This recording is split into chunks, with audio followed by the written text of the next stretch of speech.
Good afternoon, everyone. Welcome to our Friday afternoon Let's Get Out of Here hearing.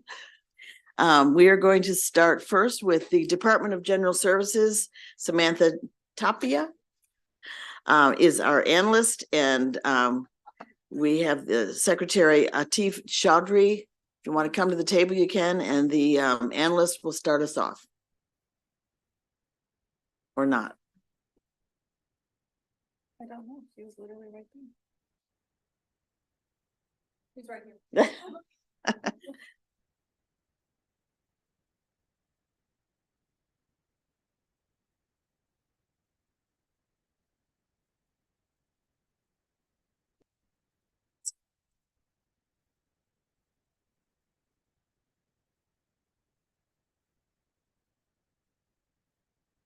Yes, thank you, Madam Chair, members of the committee. My name is Samantha Tapia, presenting the with the Department of Legislative Services, presenting the fiscal 2025 operating budget analysis for the Department of General Services. Looking at the operating budget summary on page 1, fiscal 2025, the fiscal 2025 budget is an increase of $678,730 or 0.4% over fiscal 2024 to $170 million. This is mostly from $4.3 million in cost of living adjustments, increments, and reclassifications for existing positions, $2.4 million in salaries and benefits for 24 new regular positions, mostly in security and procurement.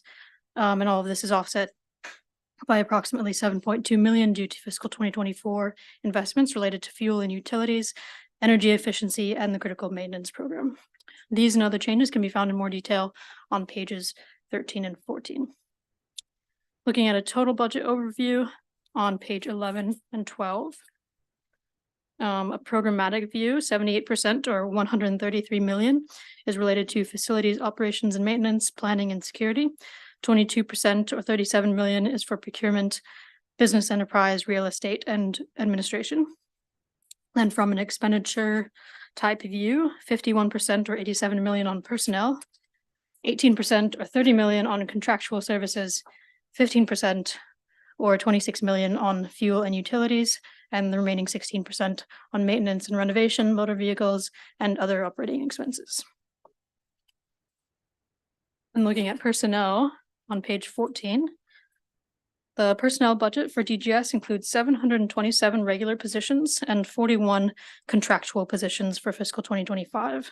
This is an increase of 24 regular positions from the previous year, most notably with 10 new police officers for DGS headquarters and 8 procurement officers for the Office of State Procurement. Other positions are administrative, helping to manage higher volumes of activity and improve efficiency and compliance. Regarding the improvement in the vacancy rate from 12.3% in January of last year to just 6.5% this January, DGS reported that it has targeted higher turnover positions with compensation increases and worked to better distribute workloads and improve working conditions for all employees.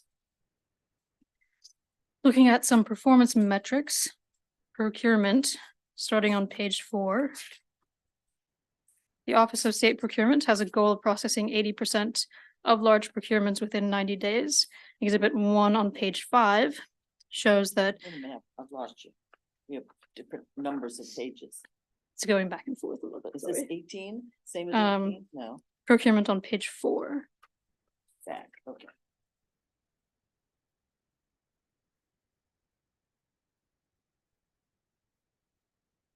Okay. Sorry. Thank you. Exhibit 1 on page 4 shows that DGS nearly always meets this goal, but data integrity for this measure remains an issue, which is being addressed in the development of the eMaryland Marketplace system, which is discussed further in Appendix 3. However, we do note that total number of procurements increased significantly, 126% in fiscal 2023 over 2022, but the number of statewide contracts decreased nearly 36%. So we've asked DGS to comment on the reasons for this. Then looking at minority business enterprise or MBE participation on page 5. The goal of the program is to increase procurement opportunities for minority and women-owned businesses and policy through The governor's office has set a goal of 29% of contracts awarded to MBE businesses. Exhibit 2 on page 6 shows that at 34.2 million in prime contracts and 78.3 million in subcontracts, or 19.5% of contracts in fiscal 2023, the participation rate remains well below the target 29%. So we've asked DGS to comment on its ongoing outreach efforts and on any additional actions it may take to reach the target 29%. Looking at energy consumption on page 6. On its website, DGS keeps a publicly accessible state energy database showing annual and monthly historical data on energy consumption by state agencies. While always useful in aggregate, DGS has reported that the data is not always complete due to inconsistent timing of reporting from agencies. DGS started a pilot program in calendar 2022 to redirect utilities invoices directly to the energy database contractor in an effort to remove the administrative burden of transmitting the information. We've asked DGS to comment on the status of this pilot program and plans and costs of its expansion. The analysis includes further discussion of state energy consumption, noting yearly increases in energy costs due to energy market trends. Exhibit 3 on page 7. Including a profile of expenditure by utility type in Exhibit 4 on page 8, and a discussion of energy performance contracts. To touch on what DGS has been doing more specifically to reduce energy costs, we noted that in the fiscal 2023 annual report, DGS reported on a project to install more LED lighting in state buildings. DGS expected cost savings of approximately 1 million and a reduction of 4.8 million kilowatt hours of electricity. We've asked DGS to comment further on this project regarding implementation costs and measuring ongoing energy savings. Now looking at issues, this is where we jump out to page 17. Facilities renewal and critical maintenance.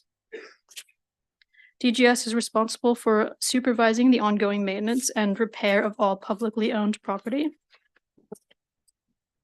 This effort can generally be broken down into smaller procurements under 100,000, which is the critical maintenance program, including, while projects are budgeted and managed, or larger projects are budgeted and managed in the capital side in the facilities renewal program. An ongoing issue is the backlog of maintenance and renovation projects on both sides. Exhibit 10 on page 18 indicates changes in volume and estimated costs from January 2022 to this January 2024. The corresponding priority level descriptions are on the previous page, page 17. Total estimated cost increased 54% to 27.4 million, in particular 9.6 million for priority level 3 projects, which are generally end-of-life replacements for lighting and air conditioning, for example, but also for priority level 2 projects, for example, defective or prematurely aging assets at 1.2 million. Then looking at the computerized maintenance system, starting on page 20, DGS uses a computerized maintenance management system, or CMMS, referred to as eMaint, which supports the tracking of equipment lists, work orders, and project justifications. Exhibit 13 on page 21 illustrates changes in preventive and unscheduled maintenance work orders. The number of preventive and unscheduled work orders were 18% and 11% below the 2022 levels, respectively. And the overall share of preventive work orders has decreased from 53% in fiscal 2019 to 30% in fiscal 2023. DGS reported last year that decreases could be explained by inconsistent recording of activity in the eMaint system. Given the numbers remain low in 2023, we've asked DGS to comment further on what it has been doing to improve the recording of maintenance work orders.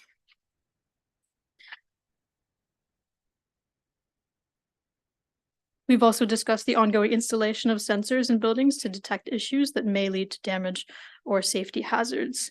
Looking at page 22. Given these installations are ongoing, we've asked DGS to comment further on the types of issues detected by these sensors and how maintenance staff respond to the information or alerts generated by them. Then in review of State Center, and agency moves out of State Center starting on page 24. Agency relocation out of the State Center complex has been many years in the making. Most agencies are now scheduled for relocation in calendar 2024 before planning begins in fiscal 2025 for demolition. As of January 2024, 11 agencies remain at State Center and Saratoga, and all but 3 currently have plans to relocate within the year.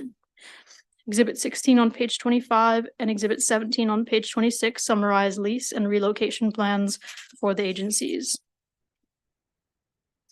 Department of Health will move during fiscal 2026, while Department of General Services, the Tax Court, and the Disabilities and Telephone Relay Services have not finalized relocation plans.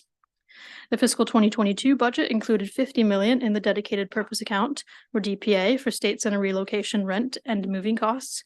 An additional $30 million is included in the DPA for the same purpose in fiscal 2024. $5 million is included in the fiscal 2025 DPA budget for State Center demolition. DLS has recommended adopting committee narrative requesting updates in July and December of fiscal 2025 on the status of State Center moves and use of the DPA funds. Last, looking at training MFR quickly. In fiscal 2022, DGS received $300,000 to develop a training program to address a need for greater management training across state agencies. The first training programs planned in partnership with Towson University were expected to begin in the second quarter of fiscal 2024. And last year's Joint Chairman's report included a request that DGS include new MFR measures related to this program in the fiscal 2025 MFR data submission. DGS did include the new measures, but we've requested commentary on the status of the training program and on elements of the training reflected in the reported measures. In summary, we have 2 recommendations. First, the updates on the State Center agency relocations, and then we have a standard recommendation in response to repeat audit findings. A May 2023 audit of the Office of State Procurement found repeat findings related to regulatory compliance and documentation of activities. This action would restrict funding pending remedy of these issues as verified and reported by the Office of Legislative Audits. But apart from that, we recommend concurring with the governor's allowance. That concludes my presentation. Thank you. Thank you very much. Senator Benson, do you have any questions on this? Okay, go ahead. Great, thank you. Welcome. Thank you. Madam Chair, Senator Benson, it's an honor to be before the committee today. We really appreciate the opportunity to be before you to present our fiscal year 2025 operating budget request for the Maryland Department of General Services. For the record, my name is Atif Chaudhry, Secretary of the Department of General Services. With me here today is Nelson Riker, Deputy Secretary of the agency. We would like to first start by thanking Samantha Tapia at the Department of General Legislative Services for her analysis on our fiscal year 25 operating budget. We really appreciate her hard work and understanding of our complex agency. DGS is known for its expertise in real estate construction, procurement, and the management and securing of state facilities throughout the state. The fiscal year 25 operating budget recommendations are 2. One is to add language restricting funds pending a report from the Office of Legislative Audits on the status of corrective actions needed related to the most recent fiscal compliance audit. And the second one is to adopt committee narrative requesting a status report on states and relocations. DGS concurs with both recommendations. The department was also asked to prepare and brief the committee on 8 discussion topics. We have our written responses before you here today. Being respectful of the committee's time, we are happy to provide an overview of our responses at the discretion of the chair. Okay.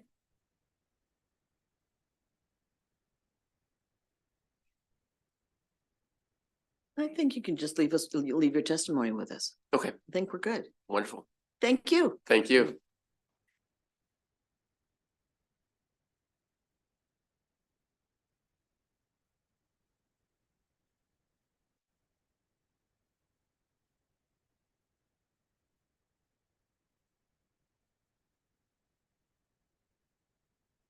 Next, we have that school over there on the Eastern Shore.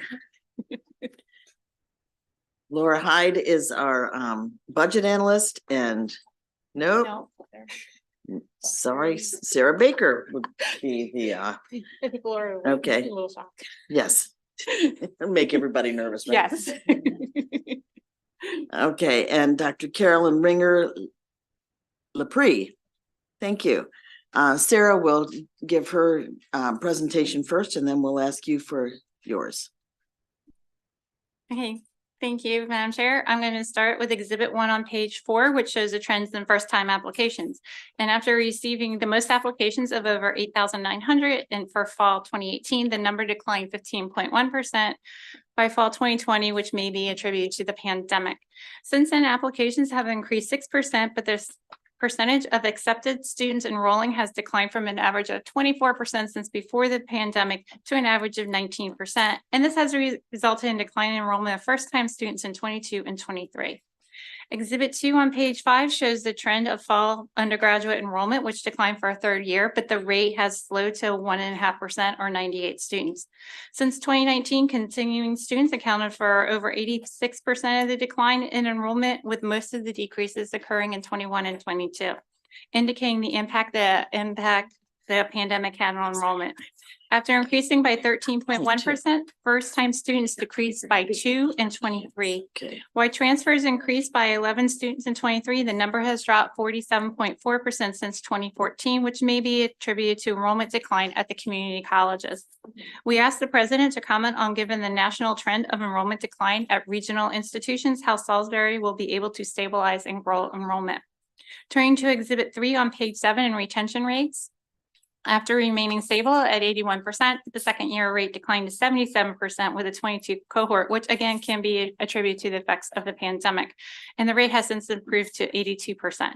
Prior to the pandemic, the third year rate remained stable at 66% and declined to 61% with a 22 cohort. Exhibit 4 on page 8 shows the 6-year graduation rates. In the 2014 cohort, of all students achieved the highest rate of 75%, which has declined to 71%. And the rate for minorities and African-American cohorts has declined to 64% and 63% respectively with the 2018 cohorts. Exhibit 5 on page 9 compares the 6-year retention rates of Pell and non-Pell first-time full-time students and transfers. And overall non-Pell students graduate at a higher rate than Pell students, with the graduation rate of non-Pell students consistently exceeding 70%.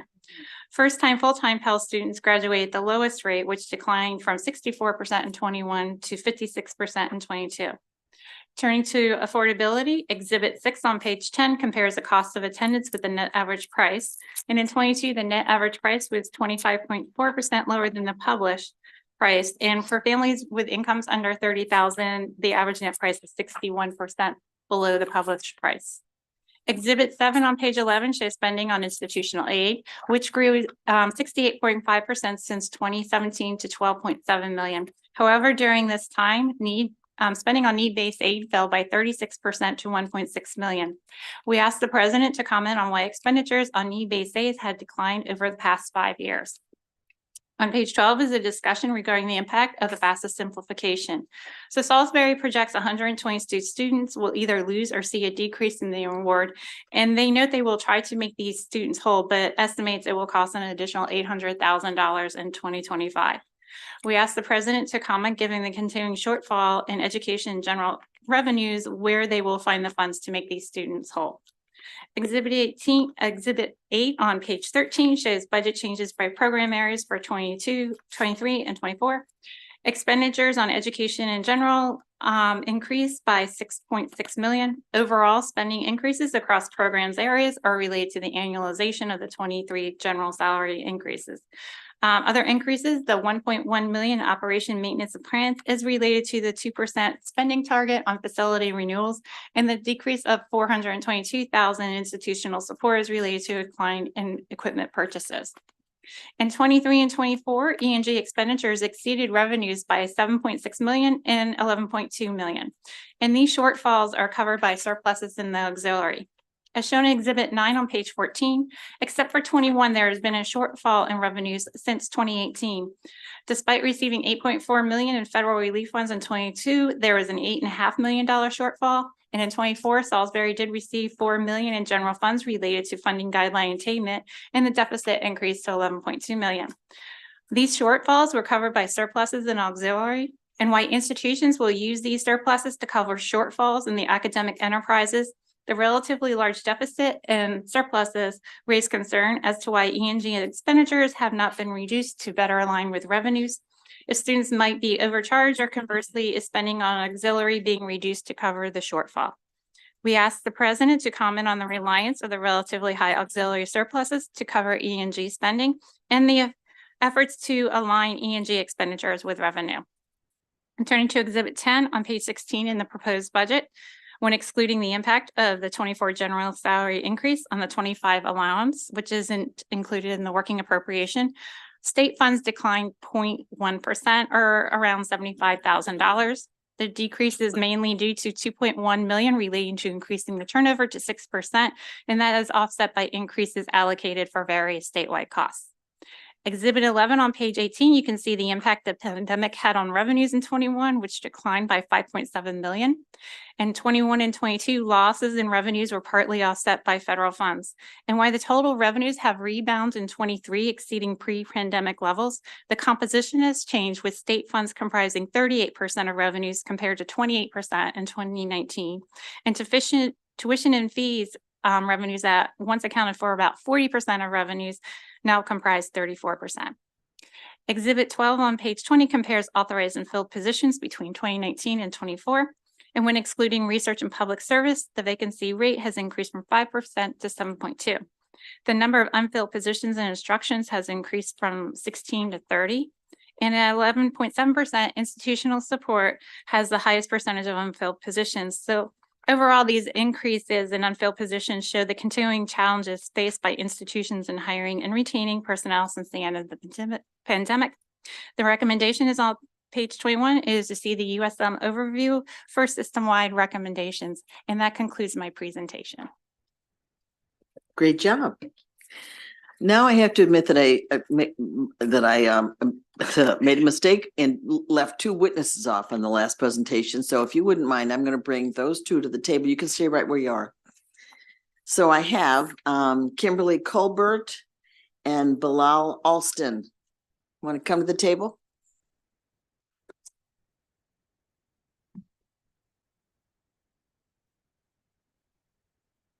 Sorry about that, you guys. It's not a problem.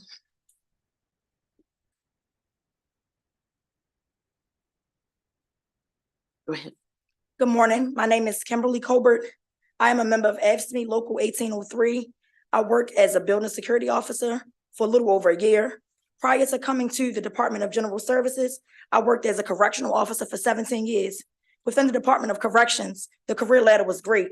You could move from a correctional officer 1 and go as high as a warden if you wanted to. Within the Department of General Services, as a building security officer, there is zero room for growth. You start as a building security officer 1, you move to a building security officer 2, and it's nothing beyond that. A work group convened this past fall to look at modernizing the state personnel management system.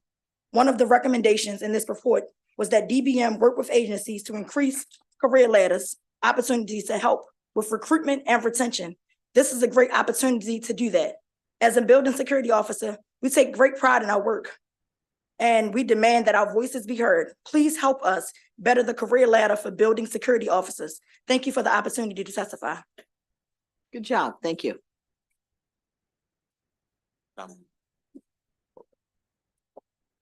You can slide it over there to you. Oh, I can slide it, okay. Yeah. It's fine. Okay. Good morning. My name is Bilal Austin, and I'm a member of AFSCME Local 1535. I have worked for building security. I worked for as a building security officer for 2 years. I ask that you consider creating a scale for building supervisors. We believe this will not only grow the department, but increase retention and give the officers hope and growth in their career field. We recognize that finances and growth are very important to all state employees, and we will humbly ask that building security officers won't continue to be left behind. As many other state employees, we have a very tough job with protecting our state buildings, and we ask that advancement and compensation be considered to support our families. Thank you.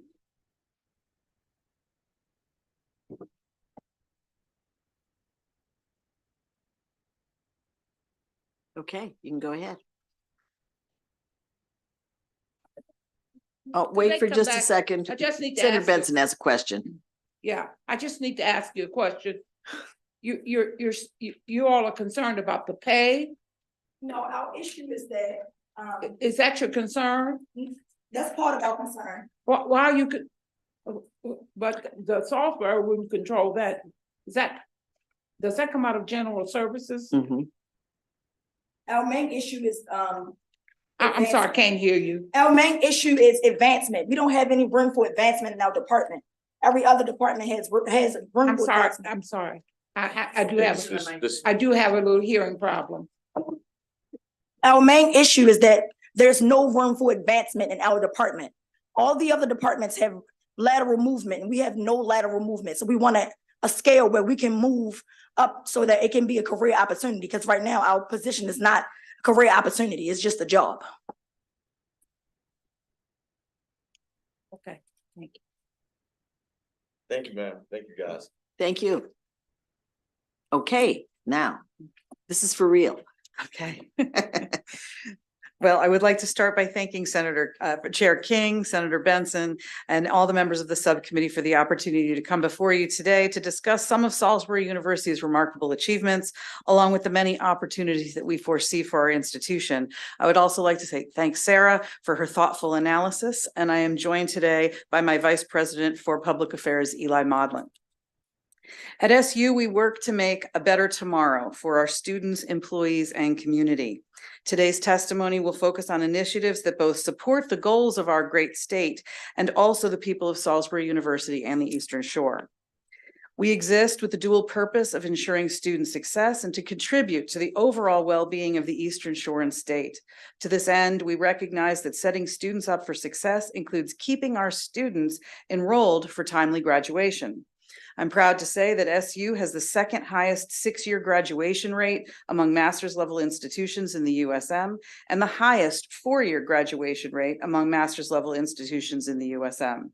Additionally, SU increased our retention rates this year to 80%, up 4 percentage points from last year. We were one of the few in the USM who saw an increase in our retention rates. That means that when we bring students to Salisbury University, we keep them at Salisbury University.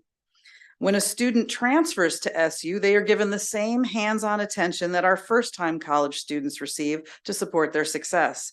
At SU, we graduate 66% of our Maryland Community College transfer students within 4 years and are proud that we have been recognized as having the highest four-year graduation rates for transfer students between a single university and community college pairing in the state of Maryland with our partner, Warwick Community College, according to the U.S. Department of Education. And we are in the top 25% of all university community college pairings in the United States. We recognize that student success in and out of the classroom is highly intertwined with mental well-being. We have made a significant investment in Timely Care, a 24/7 telemental health service provider that is free for all SU students. We are committed to making these much-needed resources as accessible as possible. This service is a beautiful partner to the traditional in-person services that we continue to offer. Our commitment to our students doesn't end with graduation. We are keenly aware of the college debt crisis in our nation and are committed to making the path to a degree affordable for all.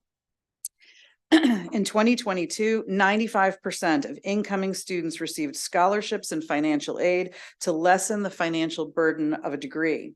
Additionally, for this current academic year, we increased our merit scholarship funding by 21% and awarded the highest amount of financial aid in SU history, nearly $17 million.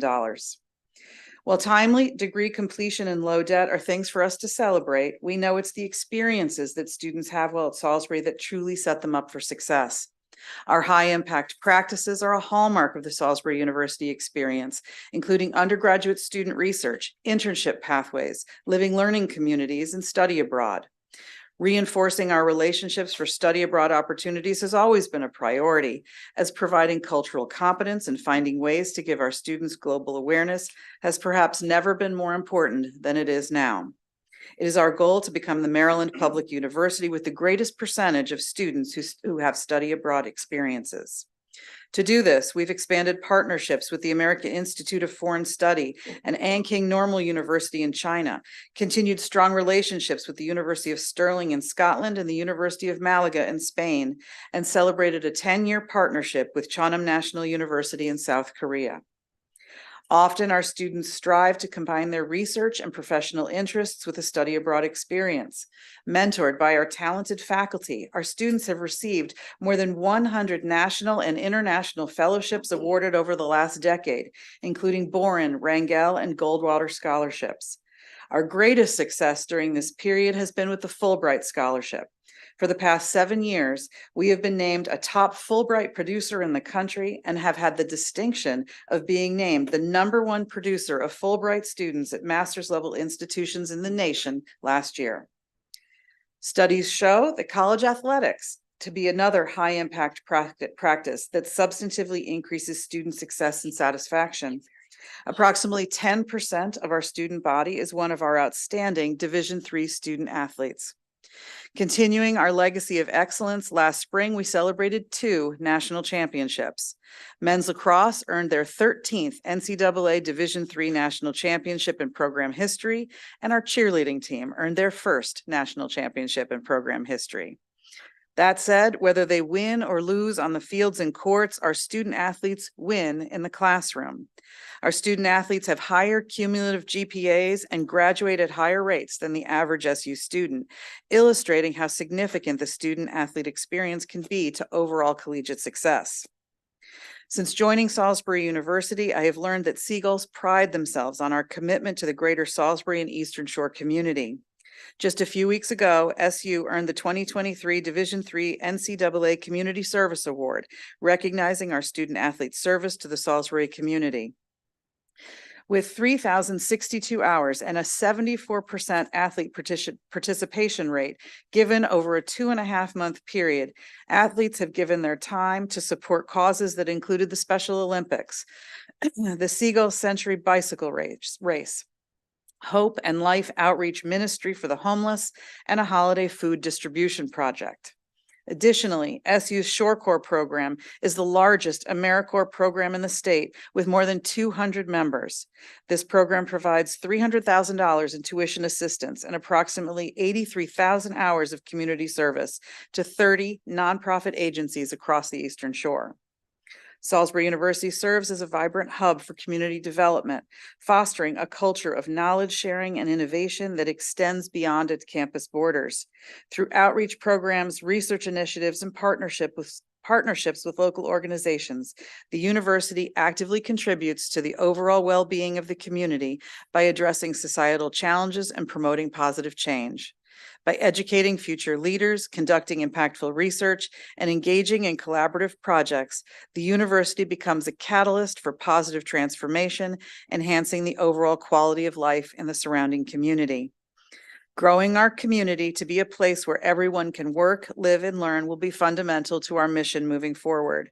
I am excited that we are already helping our neighbors do just this, as SU's Business, Economic, and Community Outreach Network is working with the town of Berlin and Worcester County to help them develop a new strategic plan. We continue to grow our presence in downtown Salisbury with the new Museum of Eastern Shore Culture, which is scheduled to open this summer.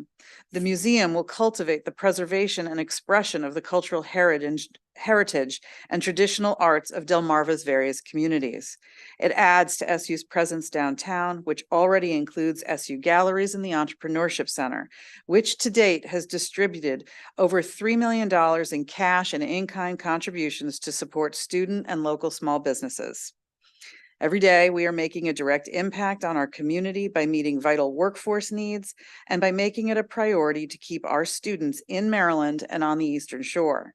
SU was founded as a teachers' college, and true to that mission, nearly 100 years later, we continue to educate the leaders of tomorrow, the teachers of tomorrow. We ensure quality field experiences, including student teaching throughout the education program. The vast majority of our students complete their internships and student teaching experiences in regional school systems, creating connections with the Eastern Shore before graduation. And this year, 35 of the 46 Maryland Teacher of the Year semifinalists in the Tri-County area of Wacomico, Worcester, and Somerset County are SU alumni. Of course, we educate more than just outstanding teachers. SU is one of the main employers on the shore across a wide range of business and service industries.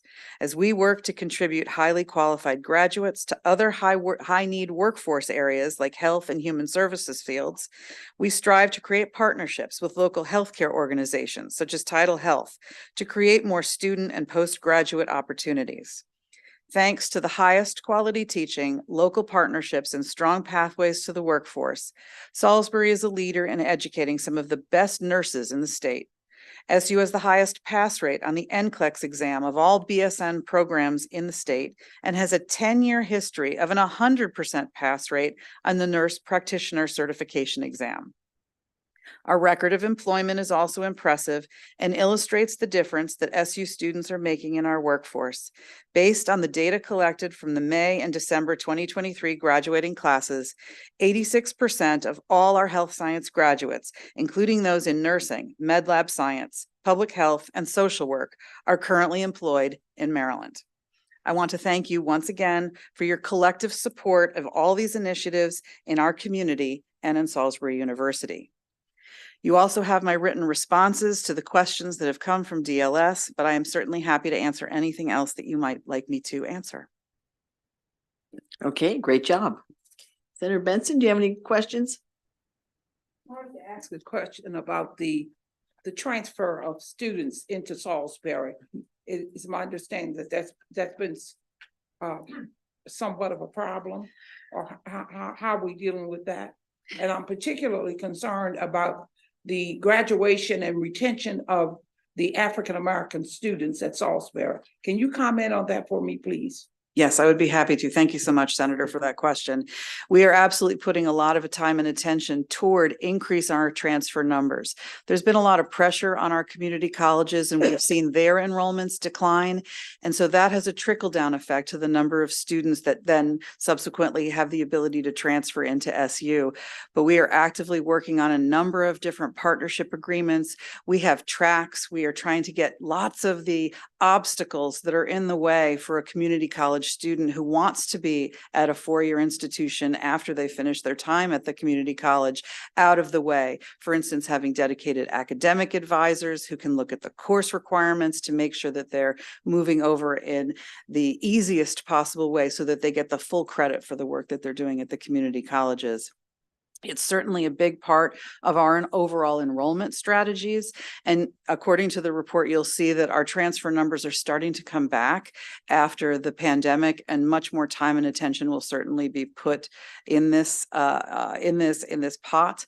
I'm happy to say that Deb Casey, the new president of Warwick Community College, and I meet practically monthly these days, sometimes more often, talking about exactly this. How can we strengthen the partnership, particularly with the local community colleges on the shore? Yeah. And in terms of the graduation gaps, the retention gaps between our minority or Pell eligible students and our other students, this is something we are spending a great deal of time on. And in some of the comments that I've responded to, It speaks to this in terms of the much more focused, proactive, dedicated efforts that we're putting towards retention, like individual calling campaigns, faculty reaching directly out to students who may be struggling or are doing, on the other hand, actually doing quite well, and we want to reinforce positive behaviors. We are working on using our midterm grades and our online systems to really better serve the students who we might see as being more traditionally at risk. It's absolutely an issue, and it's something that's on our minds. I don't have a perfect answer for you today. I wish I did, but know that we see it, and we are working to make that gap nothing, and to make sure that we are serving our students the best way we know how. Thank you. Thank you for your question. Thank you very much. Thank you. And I just want to apologize. We have two of our members out today because they're doing bills in other committees. So it's not like they were neglecting you. They just got stuck in other committees. Thank you I for coming understand. over. Thank you very much, Chair King. Okay.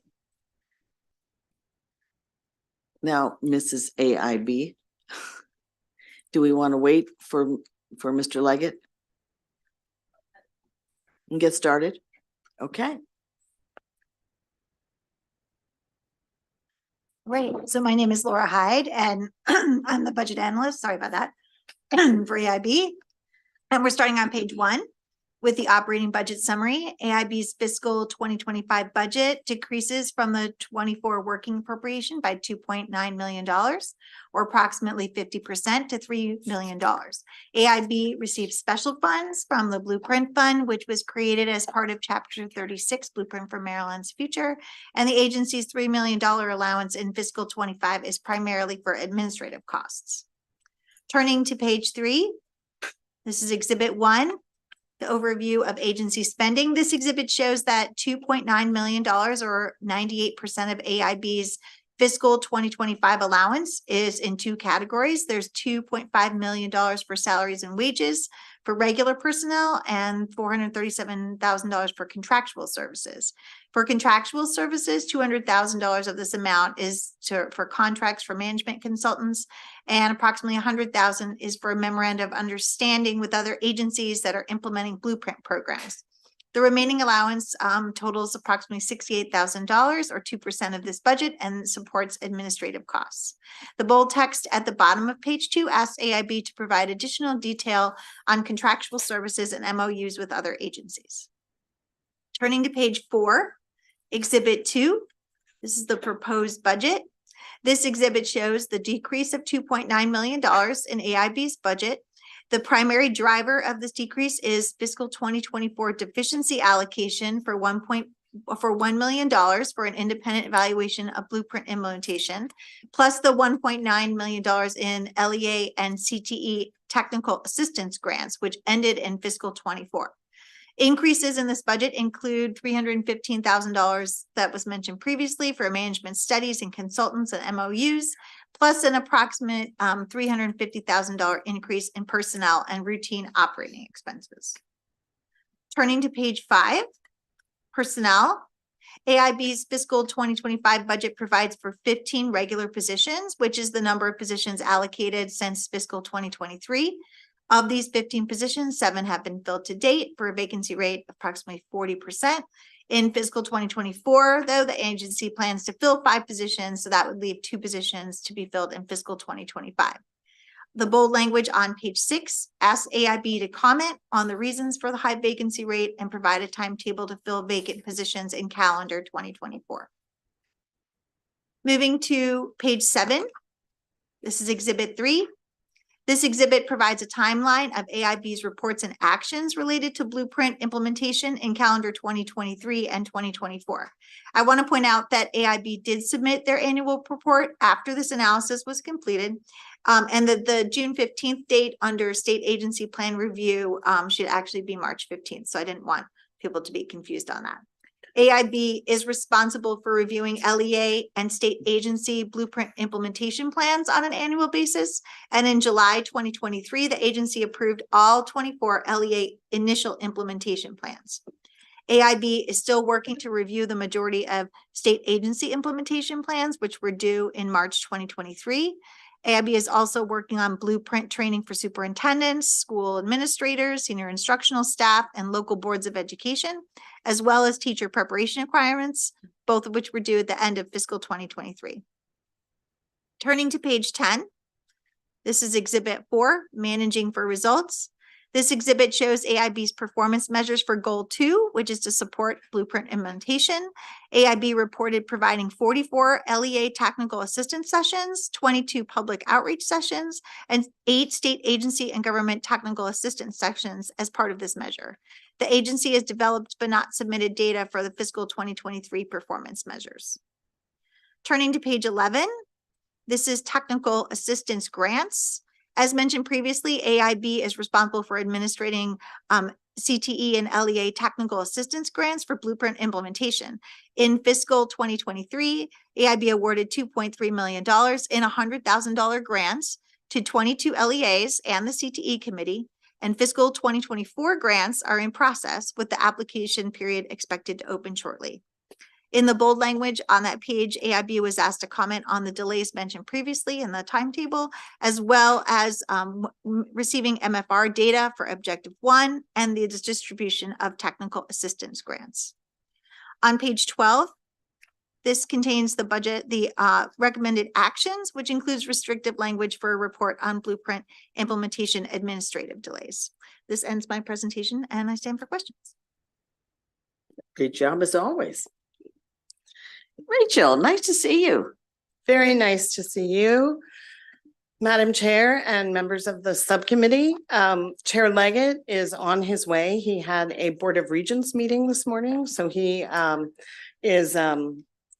may walk in any minute here. Okay. But if it's all right, if I just go ahead and Absolutely. begin. Sure. Thank you very much. Mhm. So the Accountability and Implementation Board appreciates this opportunity to be here. And as always, Laura Hyde has done a wonderful job and appreciate. Does it make you homesick for being here and doing these reports? Honestly, no. I would think so. But other things do make me homesick. I really do really value the time that I spent at Legislative Services in my career up to this point, and it's been very different in the last 2 years. We're just around the 2-year mark, and so I really think it's made me appreciate the work that DLS does and the objectivity as more than ever. So I do miss it, and I really do miss being here. The AIB has been very focused on supporting implementation of the blueprint since it began. And as you all know, the blueprint implementation was delayed, the beginning of the AIB was delayed, and then there were some other challenges in the first year of operations in terms of accessing budget and being able to hire personnel. So we were off to a bit of a slow start, I will say, and we really focused on what we needed to do to support blueprint implementation and getting information and guidance out to the school systems so that they could really be focused on the transformation that we know is needed in our schools to achieve the outcomes of the blueprint. And so in the last year that we're talking about now, the AIB has really focused on, as Laura said, technical assistance grants to the school systems. That's been a high priority to provide what we've provided we're calling them strategic facilitators. And 22 of the 24 LEAs are participating in the program. The other 2 chose not to, plus the CTE committee, and they each have been paired with a consultant who there was an application process and competitive process to work with their blueprint implementation teams and the executive teams and the LEAs to really support more strategic and innovative thinking around how to implement the blueprint and how to overcome the challenges. And Can I ask you a Yeah, question? You said yes. that there were 2 counties that weren't participating at that level. yes, Are they not participating at all? they did not choose to participate in the in the strategic facilitator technical assistance. But they submitted a blueprint implementation plan and Okay. and in fact, at least one of them, even though they don't have a strategic facilitator, we've allowed them to come to meetings and participate and learn from the other LEAs and strategic facilitators. And at least one of them has been doing that. They just didn't, Okay. they opted not to have a strategic facilitator Okay. themselves. All right. Mr. Leggett, welcome. Thank you. I apologize for being a little bit late, but I It's was at a okay. You're a busy board- man. Board of Regents meeting earlier today. Let me first of all thank you and all the members of the committee for your outstanding work and diligent in looking at this very important matter that we have before us. Let me just make a couple of points that I always want to start with this, to make sure that we are clear about why we are going through this process. The scores of our kids throughout the state of Maryland are really in a bad position. In terms of reading, we are 40th in the nation. In terms of math efficiency, 43rd. We're behind states like Mississippi and many others. But what you've done, you put together a tremendous plan that developed from the current plan that now I think is making some level of progress. We have a new superintendent. We are working much closer together. We are much better aligned, and I think you're going to see some tremendous results. We're already seeing progress on K through 12, in terms of kindergarten, all day K. We're seeing tremendous progress on community schools and a variety of other things. The number of teachers who are getting now national board certified are significantly higher. Those are going to prove to be tremendous results for us as we go forward with this. But there's a lot of work ahead. We have a relatively small legislative package that we've introduced as a board. As a board, we are not supporting at this time any of the other elements that are out there, legislative initiatives. We'll take a look at those, and if need be, we'll comment, but our procedures are to basically go with what we have. I am a little bit concerned about some of the internal challenges we have as it relates to making sure that we can coordinate our budget process. That is, we've had challenges in the past of carrying funds over from one year to the other, making certain that we can get all of the studies that we need to have performed in an appropriate manner. Those are sort of the technical things that we need to make sure that we get together. But overall, I think when you look at the progress we've made, keep in mind, although the legislation has been there basically almost 3 years now, we've only been in full existence for 1.5 years. And you see the amount of work that we've accomplished in a relatively short period of time, it is tremendous. Your analyst has pointed out a few things that we think we need to address. In some cases, some of these things are not necessarily within our total ability to hold for as it relates to the AIB, but we're going to work with others to make sure we get those right. And with our new superintendent, I'm certain that we're going to clear all of that up and ensure that we move forward in a way that is cooperative for everybody concerned.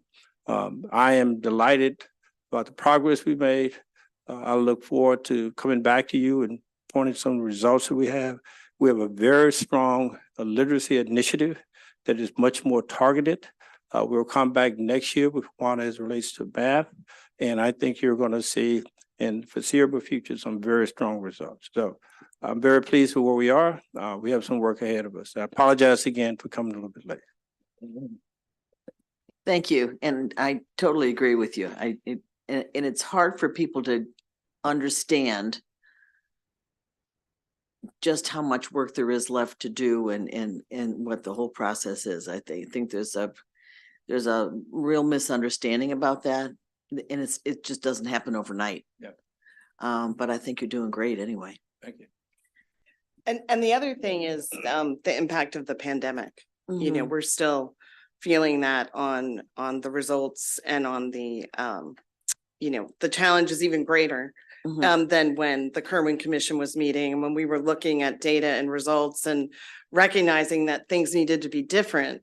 They need to be even more different and so that's a challenge that I think all of the LEAs are still struggling with. But in terms of the technical assistance program, so we've got those strategic facilitators in place. And they've been working with their LEAs, and we're getting really good feedback, both from the LEAs and the strategic facilitators, that they're helping the LEAs kind of think differently, come up with different solutions for some of the challenges, which are real. You know, expanding pre-K is difficult, particularly when we don't have enough private providers who meet the quality requirements. And so implementing a career ladder, we're asking LEAs to do things differently. We're asking not just them, you know, everyone in education, and it's hard. We, as a result of the review of the initial LEA plans, we developed the strategic facilitator technical assistance. For phase 2 of the technical assistance, we have actually reserved money in our current year budget to provide grants next year in fiscal 25, because the mandate for technical assistance grants in the AIB's budget expires at the end of fiscal 24.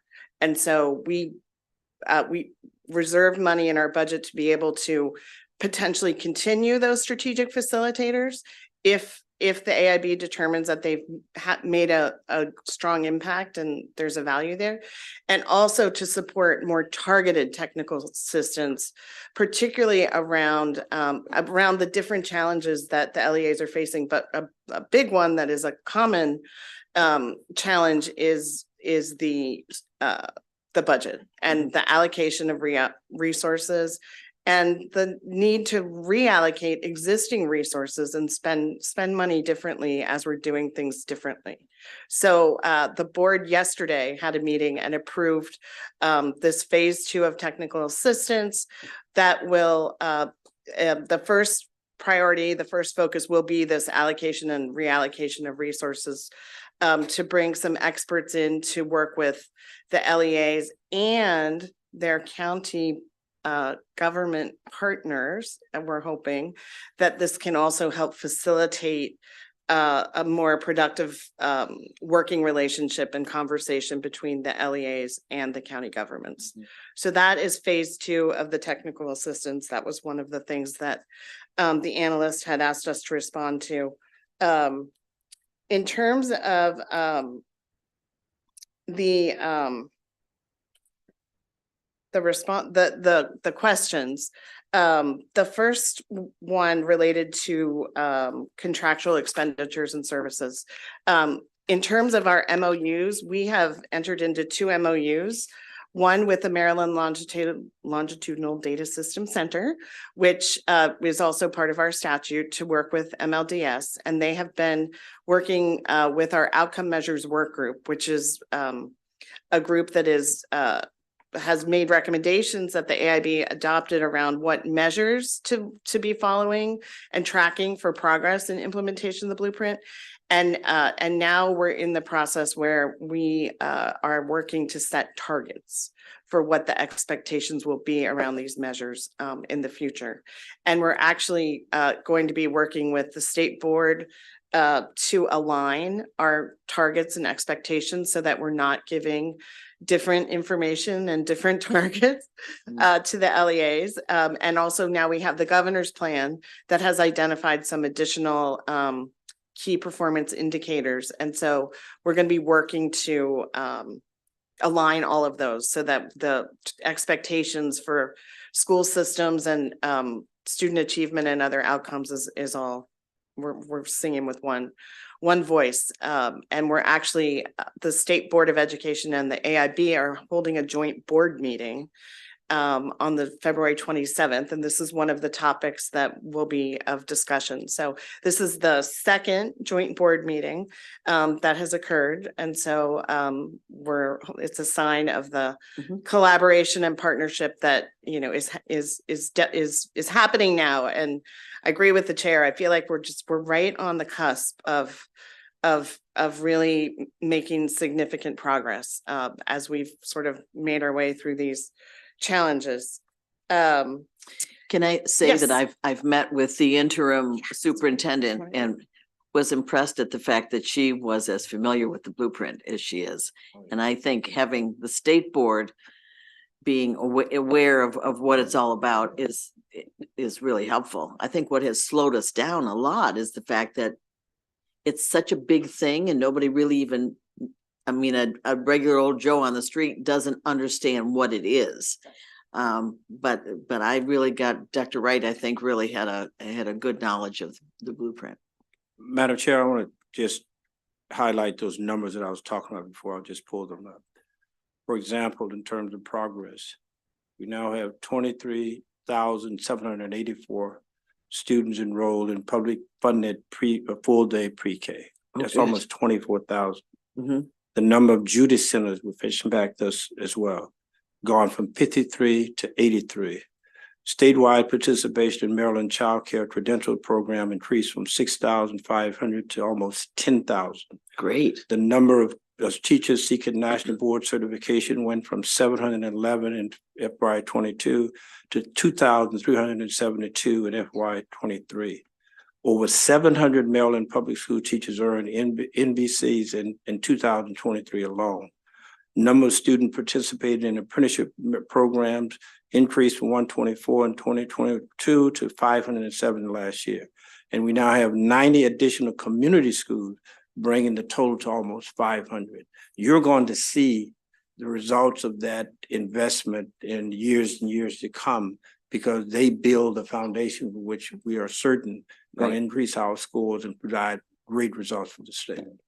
I would love to see some of that put out there in the public. We don't toot our horn enough, so that people, if they don't hear it, they say blueprint, what is it doing? So We were literally just discussing that yesterday. And we do have a communications consultant that's been working with us. And we're going to, we've been very focused on helping teachers understand what the blueprint is, principals, like the folks that have to implement it. And so that's been our focus for the last 6 months or so. And now we really want to pivot. We need to do all of the things, but now we've built that, and then start to really message what is happening now. right. Both in our meetings and on social media and on our website and through our partners, so that folks, regular people. Yeah, I'd like to understand. have them see it, just to know it, that it isn't just some monster that's out there telling them to change how they do their job. If they had that knowledge, they would be more excited about it. Yeah. Yep. Yep. Senator Benson. Well, is it for us to get the data that you've just articulated? to you. to us? Absolutely. Yeah, We need to have that. Yes. And number two is, how are we preparing our teachers or the future teachers in these colleges and universities with the understanding of what the blueprint really means and what it is, and what their obligation is? Are we working closely with the colleges and universities? We're gonna have to, I guess we're gonna have to change the way the curriculum is structured in preparing teachers to go out into the classroom or into the schools to work. Are we doing that? We are. I mean, it's a work in progress, but one of the comments from the analyst was around the teacher preparation programs and the changes that they need to make. There were regulations that were adopted in December of 23 that are taking effect in April. And those regulations embed the requirements of the blueprint into the teacher preparation program requirements. Yeah. So it's things like, cultural competency, training teachers to manage classroom behavior and, be really prepared for what they're going to face in the classroom, to be able to, really look at data from student performance and understand what it means and how to, design interventions to support those students. So all of those things are part of these regulations that the teacher preparation programs will now be expected to implement. Wonderful. One of the ones that I think as an example and thank you for your question, is the science of reading. And we found that there were different definitions, and people believed that they were properly preparing kids for what we truly mean by science of reading. And so we've had to go back and analysis and find that we're not all on accord with that, but we have now found a way in which to address that. So we're training the teachers, we're going out in the community, the schools, to look to make sure that we're all aligned when we say we're teaching our kids science of reading, that the teachers are prepared to do so. And that's one of the steps that we're going through now. But a good example of how we align that, because reading is so fundamental. And we were behind in many other states in what we were doing, not in terms of our results, but in terms of how we were teaching it and having the teachers prepared to in fact do that. It's one of the areas which we've addressed and starting to address now. Yeah, and to your point, we're addressing that for existing teachers, but the next step that we're already talking about with the state board and the state superintendent is working with the teacher preparation program so that they're preparing teachers to teach science of reading properly. So that's an important point and something that you'll probably hear us talk about at the joint board meeting. Right. Thank you. Senator Bailey. Thank you, Madam Chair. And I just wanted to say, welcome. Glad you could make it. I had another hearing. I was glad I could make it also. But I want to give you all a lot of credit, because everybody knows, especially coming and representing a rural area, there's a lot of obstacles that you face, and a lot of people want to blame all the financial challenges that they have on the blueprint, right? And so I don't want to, and I could easily jump in that realm and say, well, we're short here because this is what we. But here's what I'd like to ask you: if I could get you to, when we talk about public relations, right? And I talk, I represent St. Mary's and Calvert, and when we look at things like teacher retention. We look at graduation rates. We look at early testing and evaluation that was done in the school systems prior to the blueprint that is added to the high graduation rate that we have when we look at the other 24 jurisdictions. It would be really beneficial for me in my area if the AIB recognized some of the successes that the teachers and those school systems had prior to the implementation. And I think that they felt that they were more of the solution as we move forward, rather than just the sort of what I hear is, well, it's the blueprint and this is what we're doing. Right. And when I look and I see how successful, I'm a parent of students that have been educated through the public school, and I see where they are in the national realm of colleges and their opportunities that they have. And we weren't quite as broken in our school system as some of the other areas of the state. And it just would, for the people that volunteered and my teachers that work there and have been so diligent over the years, that we recognize them for the job that they've done, just not saying it. And you might be doing it. I'm just saying what gets to my office is, it's a system failure. And we're doing this, and the reason is never, well, this is why we're doing it, right? We're doing it because the legislation changed it.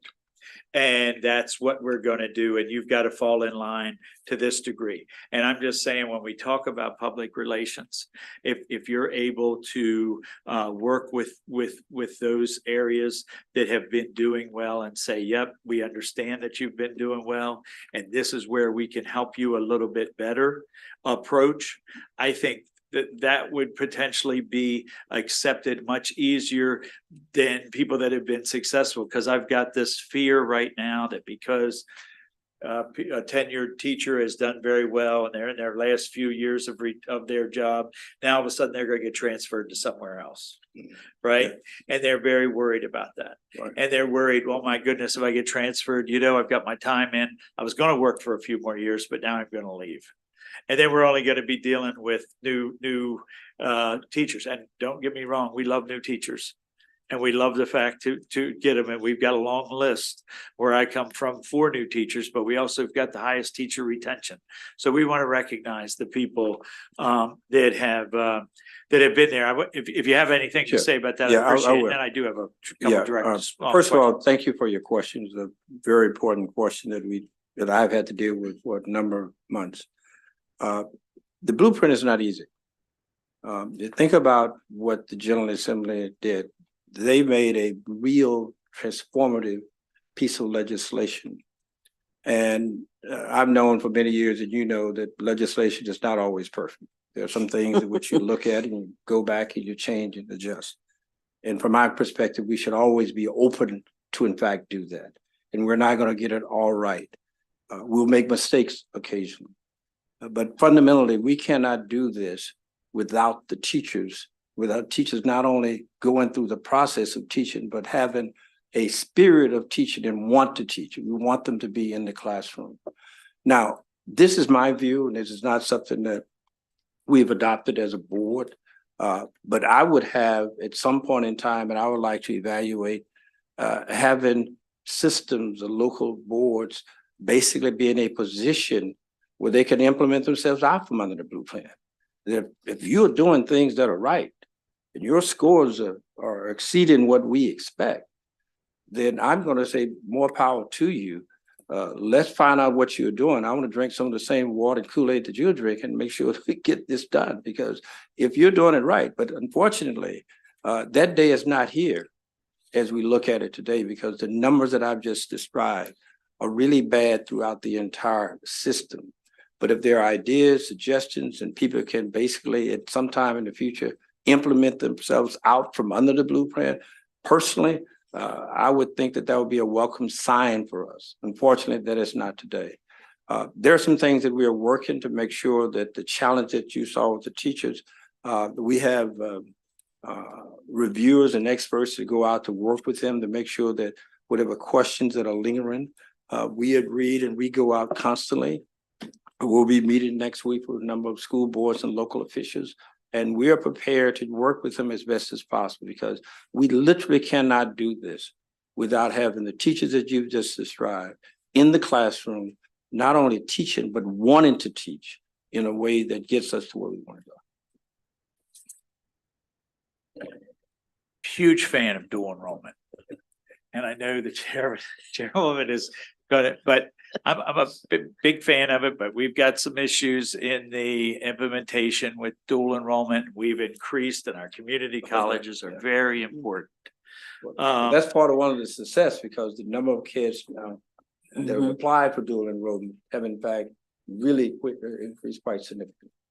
And the dual enrollment right now in some jurisdictions, as you saw in Baltimore County this week with the press release and different things. I know in my counties, it's that we definitely have some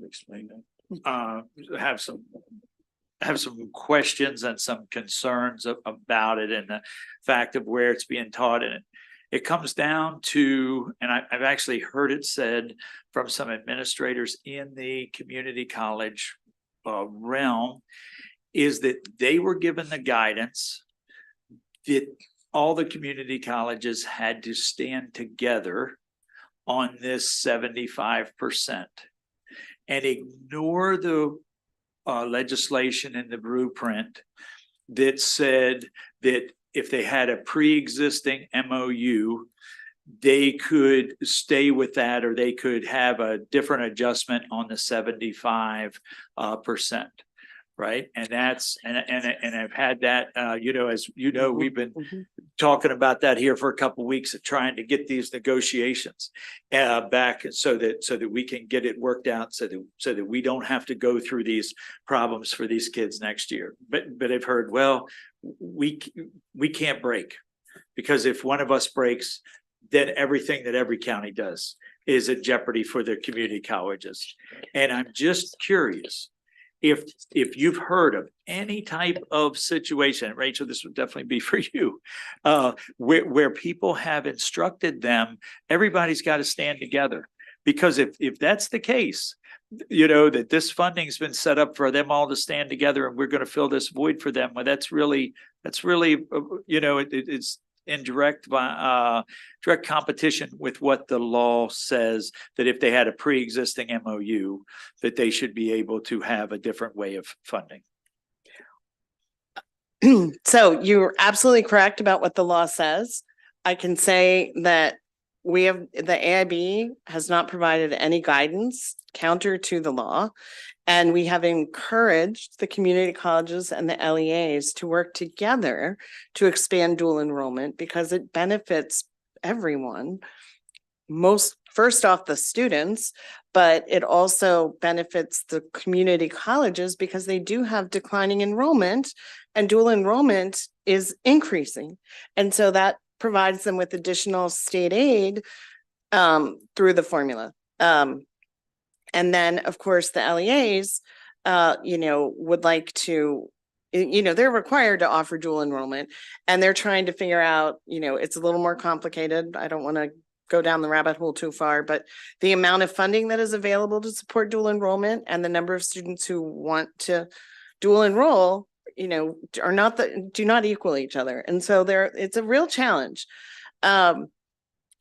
I'm going to put my Pollyanna hat on, which I don't do very often, and, you know, hope that through facilitating conversations between the community colleges and the LEAs, which I've been in several phone calls and meetings about this very issue this week, that we can sort of try to make progress on the willingness of the community colleges to, you know, recognize that particularly for students where the course is being taught at the high school by a teacher that is paid by the school system, that they are willing to take a lower than 75% fee on that. That it may require a change in legislation if there's not a willingness to compromise on everyone's part. Great, I appreciate the answer. It's exactly where I think we need to be. Because it seemed like a real money grab for me. And when I was having a discussion, I've talked to several different community colleges about it. One in particular, ranking person told me it wasn't here when I got here, it was done by the legislature and I can't do anything about it. And I said, that's not the case. You absolutely have this ability because there was a pre-existing MOU. And nope, we're not going to deviate. And I was like, wait a minute. We're not going to make the children, the whole reason behind it. And, you know, Rachel, you know, I did my education long after getting out of school, you know, an adult learner. And I believe in it wholeheartedly. And I was able to get enough credits through the community college system to then get in a university. And I think they're all things that were a great benefit. But if I could have got those college credits when I was in high school, right? And I just watched it happen with my daughter. She got 37, right? While she was in high school. And it was a big advantage, a big boost for her. And but that's now available to every student, right? And the fact that we've put this in jeopardy, right, for students that can't always afford it and first time college kids, right? This is very critical that over this little percentage of money, really, when we look at it, that this is in jeopardy, and the fact that the community colleges won't barter or bargain right down on this when they're getting advantage for the total number of students makes no sense to me. But I appreciate that. And if there is somewhere that we need to move this way, I think the chair and I would be very happy to take that forward. Work through it first before we get to that point. Okay, we get some progress on. Thank you. Thank you. Appreciate the question. It's a really important issue. It's still a work in progress. Yeah. It just is. And I mean, we don't know everything all at one time. And I've had so many people say to me, well, are you going to make big changes to the blueprint this year? Well, no. We may have a kink or two that we have seen that we need to work out. But I think we're making great progress, and it's just not fast. That's all. It can't be fast. Yeah, but So Madam I think Chair, we're doing a the great number- job. Madam Chair, the number of potential students that would be in line for dual enrollment based on all the things we're doing and looking at will increase significantly. So this is not a, Oh, I believe that. this is not a small issue here. It could be a very large issue because we're encouraging that, we are Right. promoting that, and students are going to take advantage of that. And I see those numbers rapidly increasing. Well, and in talking to my local community colleges, if that was available to students in high school, I think we would have more kids that had the mental frame of mind for going to college, and that it is possible. Because right now we've got some kids getting out of high school that have never talked about it. It's not in their wheelhouse at that point, but They don't once think they can. They don't think it's exactly, possible. exactly. And I've also been talking to the different agencies about talking to kids earlier about it. The kids should know in 5th grade that it's possible for them to go to college. And I think we have so many families that cannot even put food on the table. They look at the idea of college and they're just telling the kids there's no way we're ever going to get to do this. And it's incumbent on us to show them that they can. So we have a lot of work to do. Absolutely. Mhm. You'll be happy to know the new career counseling program has begun this year. Or also sometimes called career coaches. Mhm. Many of the districts are starting in their middle schools. It's for middle school and high school to expose students as early as 5th grade Mhm. to the career options and pathways. We talk about college a career a lot, but I think like I've also heard we could just talk about career because, you need to identify what you're interested in, what you have the skill for, what you have the aptitude for as a career. And then the pathway for that career may involve a 2-year degree. It may involve a 4-year degree. It may involve a certificate or an apprenticeship. And the more we get that information to students early in their school career, they can sort of be focused on what they might be interested in doing and kind of have a motivation Sure. to do the things that are hard, Yeah. like algebra. And then everybody has to work. Yeah, yeah. Work at what they do. We're very excited about the career counseling programs launching this year. And like everything, it's not perfect. It's not but- perfect and it takes a while, but when I look at what we started with, we've come a long ways and you've just done a fabulous job. Well, thank you. Yeah. I did want to, if we just have a couple minutes, I did want to just touch on a couple of things. In terms of staffing, we brought 2 more policy analysts on right after the new year. Okay. So we do have 9 staff now. And we are about to hire a communications and outreach director. We're in the final interview stage for that. So Good. Did you ever get an office? no, Oh, well, we'd like to get you to get an office one of these days. We're working on it. that would Thank be- you. Okay, any other comments? All right. Thank you so much. you. Thank you. Thank you. Thank you. Thank you.